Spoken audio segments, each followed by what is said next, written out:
Yeah, I think that's it. Therapy is an extremely powerful tool to really help people to reclaim their lives and sometimes really undo a lot of the pain and the trauma that they feel and allow them to finally come into the present moment. And so, so I'd love to get into this question of what are some of the common misconceptions about expressive arts therapy that you've encountered during your practice and when you go out and talk to clients? Yeah, I think one of the biggest misconceptions is, thanks to our education system, is we get graded in our education system on how good we make art or how good we dance. And I think that has impacted how people think about art forms generally. Of course, there are skill based training, and of course, there are people that are doing this professionally and are interested in kind of gaining a lot more skill when we speak about visual art or writing or theater or dance, any of those art forms. But that doesn't mean that the general public that does not want to pursue this professionally or does not want to get into the skill based does not have access to these art forms. So that's the misconception, that if we're not doing this in a skill based setting, then why must we even, right? Like, if I'm not going to be good at it, why should I even do this?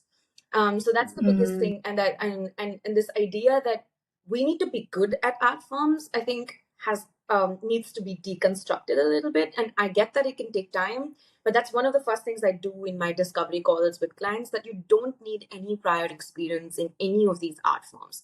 You could have been a person that could have never lifted a crayon in your life, and you could still access this. And the reason that you can still access this is because creating is really an innate ability that humans possess. When we kind of the first instinct that we have as a child is that we make sounds and we babble. Before we even have language, we babble and make sounds. Before we can write, we start scribbling.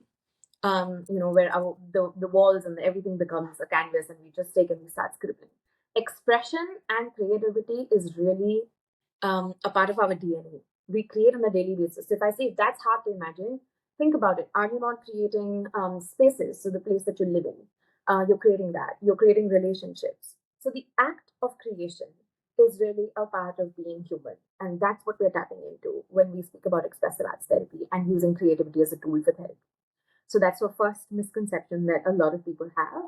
And I think the second thing that I see a lot also is India is just finally opening up to the idea that therapy can be okay.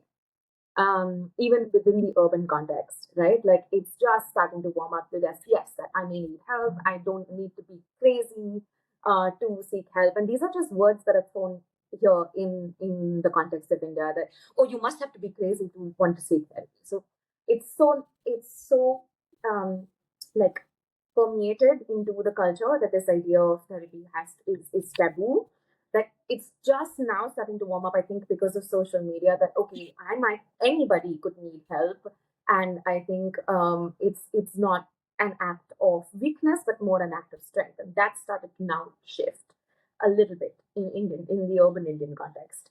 But I also see a lot of people look at me with such puzzled looks when I say that I use creativity for therapy, and they go like, what do you mean? So am I going to come to your session and like create art, like an art class?